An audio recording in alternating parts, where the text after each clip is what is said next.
I am bawling and having a mental breakdown, so I need to talk to somebody.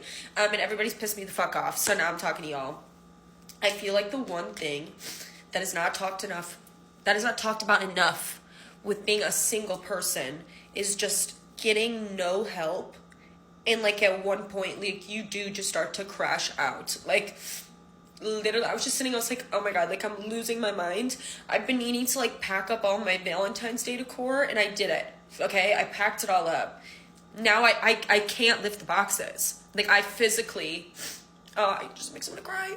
I can't lift the fucking boxes. So it's like, I do all this goddamn fucking work. Spend 3 hours because again, no help. I'm doing it all myself, packaging it up, bubble wrapping shit, and I can't even do the last fucking task because I can't pick it up. And then it just makes me crash out because like I know other people are in the situation, but it's like then there's me, like my family does not live here, so it's like I just don't have anybody to call. So now I just have to like I can't suddenly pick up 50 pounds. Like I don't know what I'm gonna do. Oh my god. It actually like makes me lose my mind. And just like simple shit. Like I just cleaned or just did all this shit for 2.5 hours.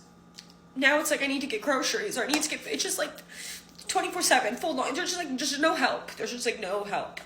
Like we talk about, well, we don't talk about anything. Like financially it's fucking awful. You gotta pay for fucking everything, rent all alone, every fucking bill by yourself, every fucking thing alone. Like when you're a girly pop, like all your food's paid for. Like it's kind of luxurious. Like it's kind of nice.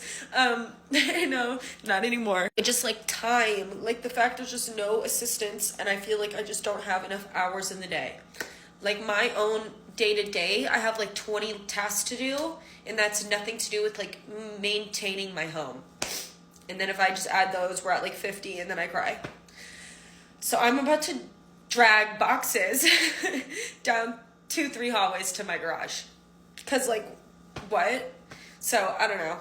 It's actually, is debilitating the word? Like it makes me want to, I actually don't get concerned, but like it makes me want to bash my head on a wall. Like what the fuck?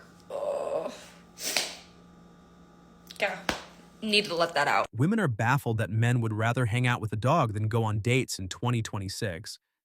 That's not confusing. That's risk management. A dog gives peace, loyalty, and zero drama. Dating often feels like an interview where you still pay the bill. This is what happens when dating turns into ego, standards lists, and prove yourself energy. Men don't hate love. Men hate unstable deals. Is anybody in a relationship here? Is anybody in love? I can't relate. The single people were so mad at that question. The part nobody says out loud, attention isn't the same as commitment. If the only thing you can attract is messages, you didn't build a relationship skill set. Guys don't ask you out? Yeah, they do. I just don't go. Okay.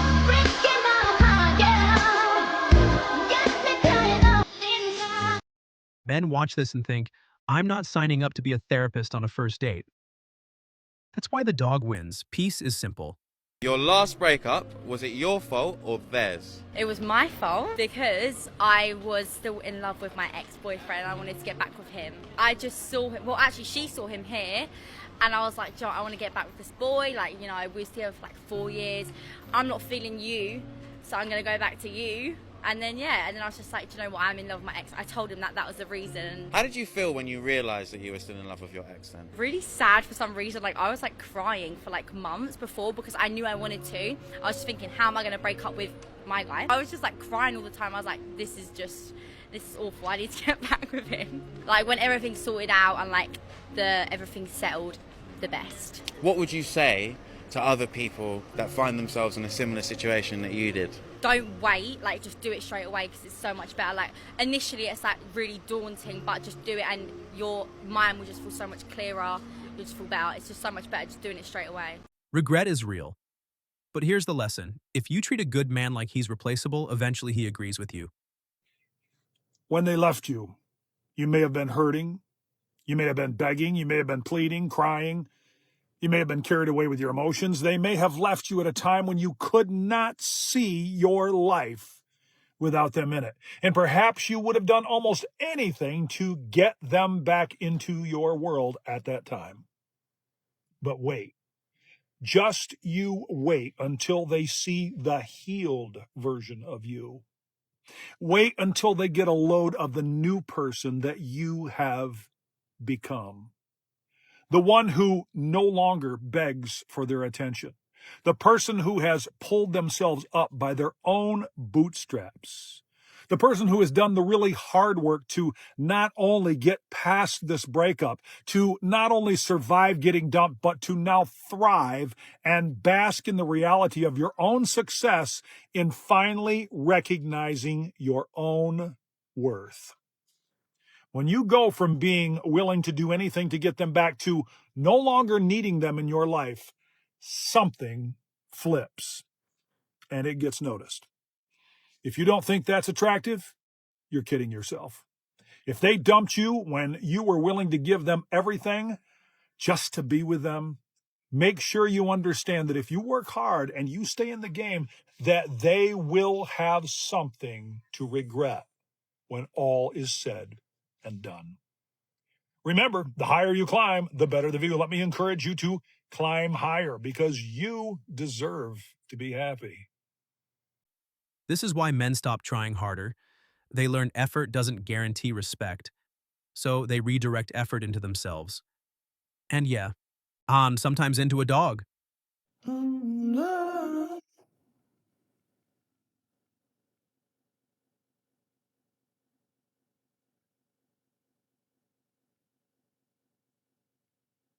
If you leave over feelings, don't be shocked when he doesn't come back over feelings. Men move with logic once they've been burned. I'm 53. It has been several years. Where are all the good men? I'm tired of being alone. I want to share my life with someone. I am just tired. I want to be in love. I want to share my life with someone. I want to feel the joys. I want to have my hands held. I want to be held. I want to kiss. I want to support. I want to make coffee with that person. I want my person. I want my person. Why is it so hard to find your person? I'm tired.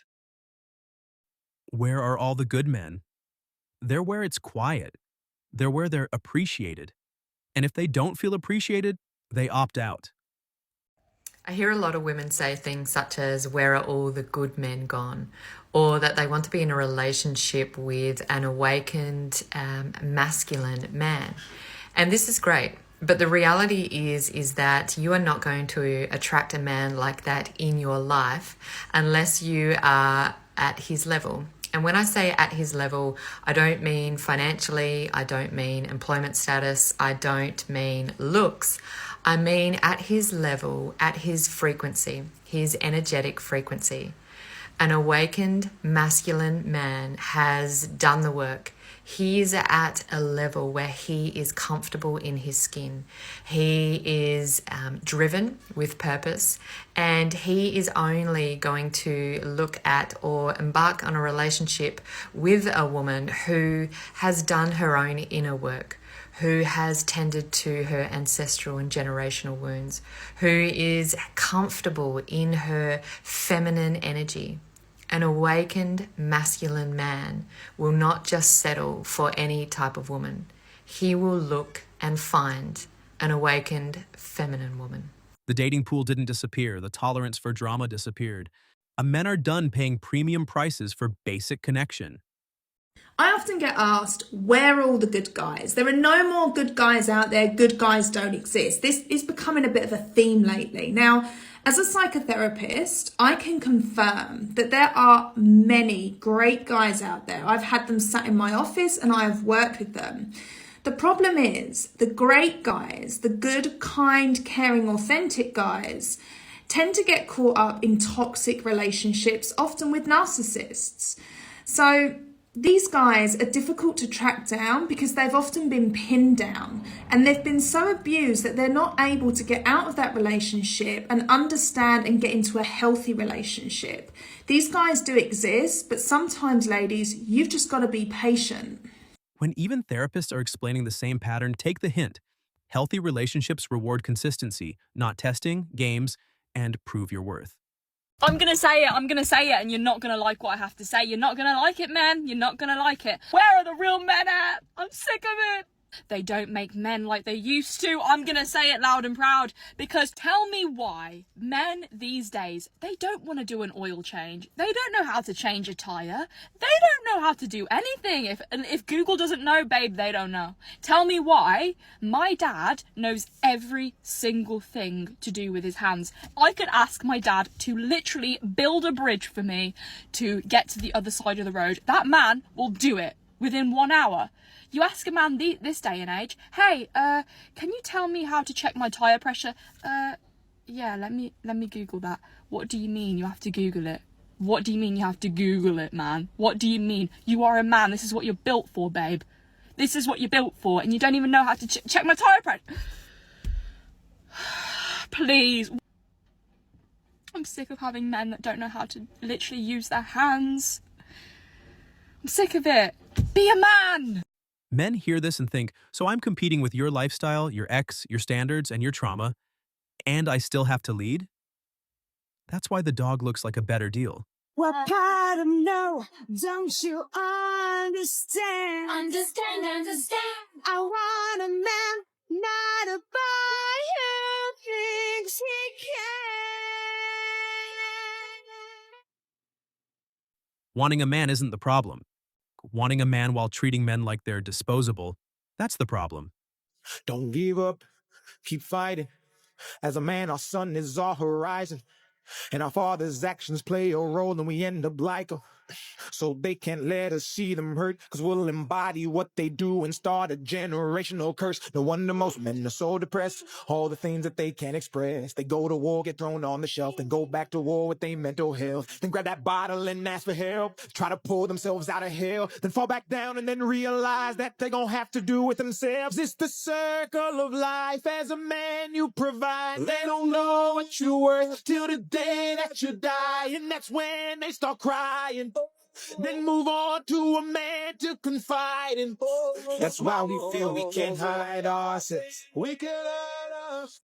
This is the contradiction. People want traditional effort while offering modern commitment levels. Men see that mismatch and walk.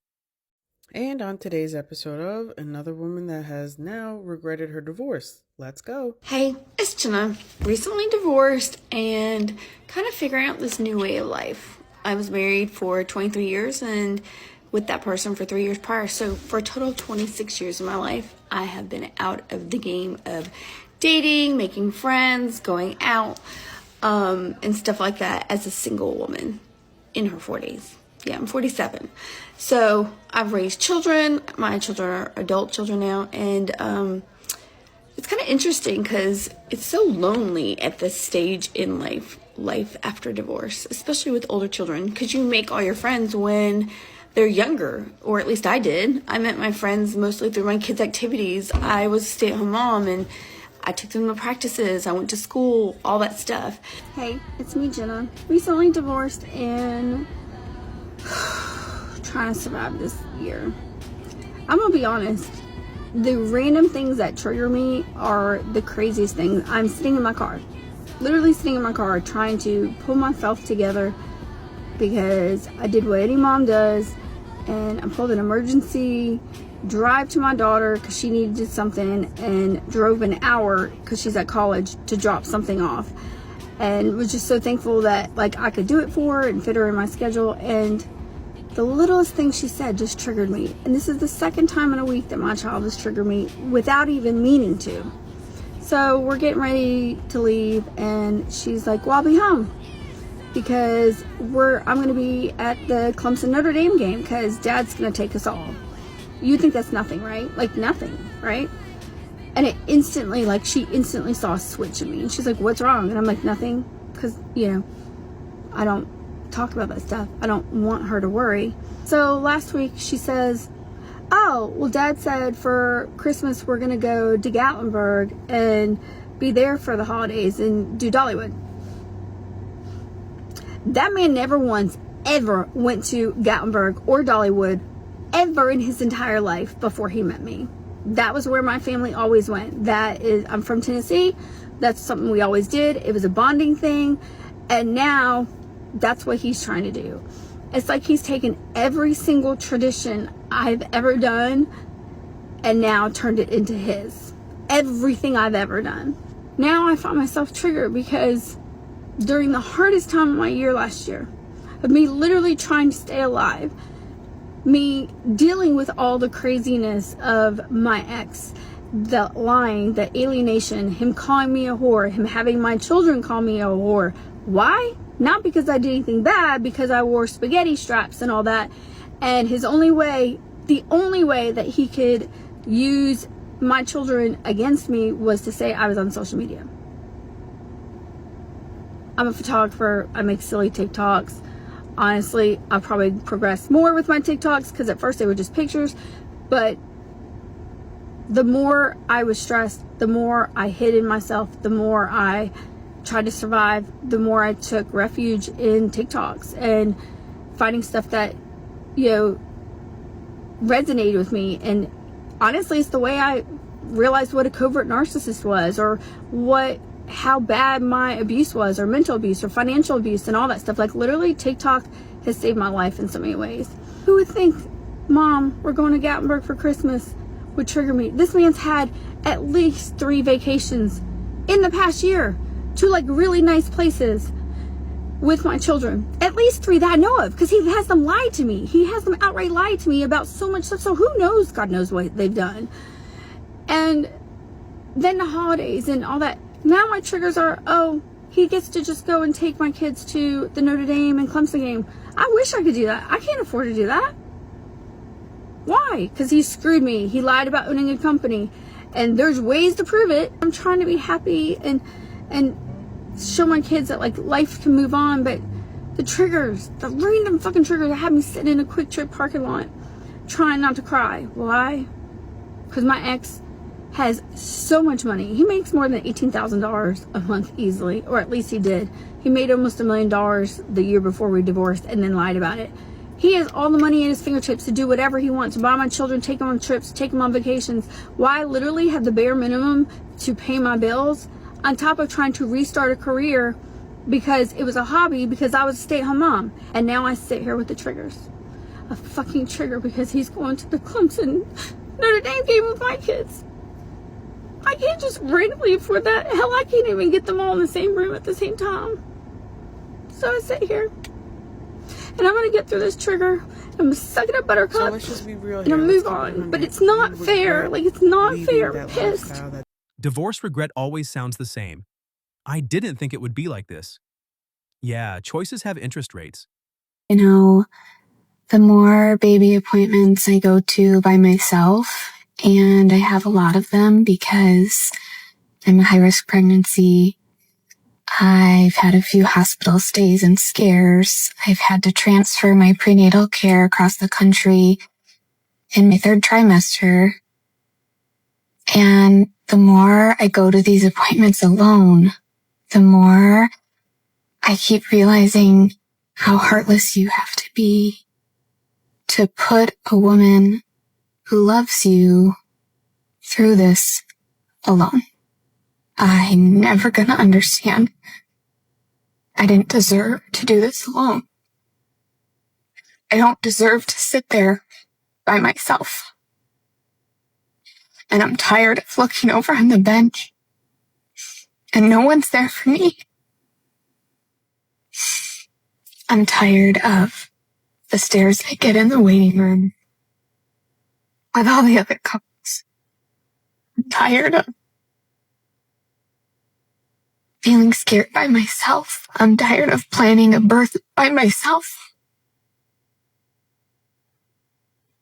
This isn't how it's supposed to be. This just isn't. First of all, people who are loving usually do not go through pregnancy or any other hard time by themselves if they don't want to. There is always someone they can call to assist them. That is just one more indicator that people just don't enjoy being around you. Now, before I debunk her whole victimhood mentality, we are just going to play one more clip of her regretting being alone. Just leaving my 36-week appointment, and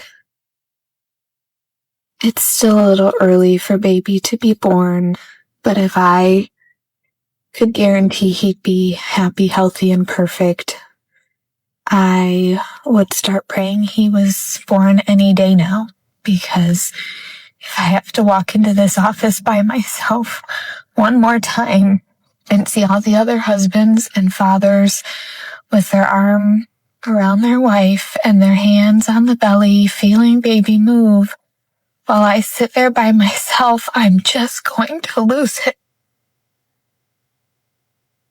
I just don't want to do this part by myself anymore. I just don't. I'm done. We have zero sympathy. This is why men value peace so much. Once you've watched a family break, you stop gambling with commitment.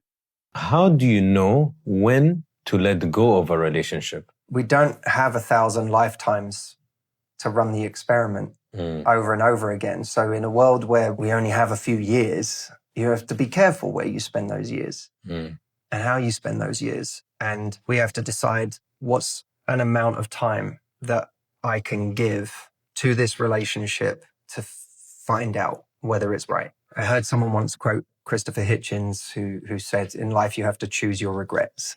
Nice. And if you know that you're going to regret leaving this relationship now without a little more closure, fair enough. But there's going to be a time where the bigger regret is how long you stayed. So between those two is an amount of time you're willing to bet. If the relationship feels like constant negotiation, correction, and conflict, the dog wins because the dog isn't a power struggle. Imagine someone who spent years in building a home, love in every corner, memories in every room. Unfortunately, one day it catches fire. Do they stay inside to prove how much it mattered? No, they step out because surviving matters more. And when someone leaves a relationship that's burning, it's not abandonment. It's self-preservation. Do they feel hurt? Yes, of course, because they have that love within themselves. They miss the effort they have put. They feel as if their energy in putting that effort has been wasted. It may feel meaningless, but did you do the right thing? Yes, you did. This is the part women call mysterious. It's not mysterious. It's consequences. If you leave a loyal man, he learns to be loyal to himself.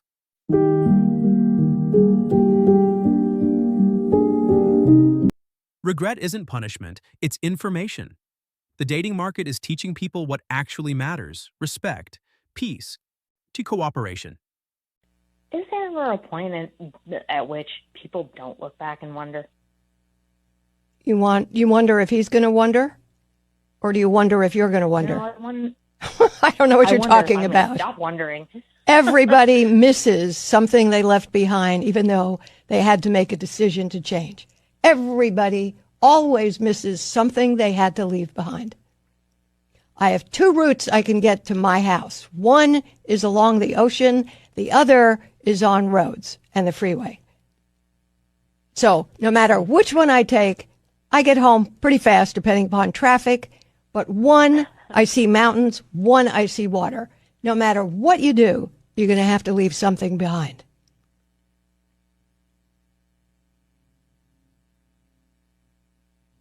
Yep, that's the worst part.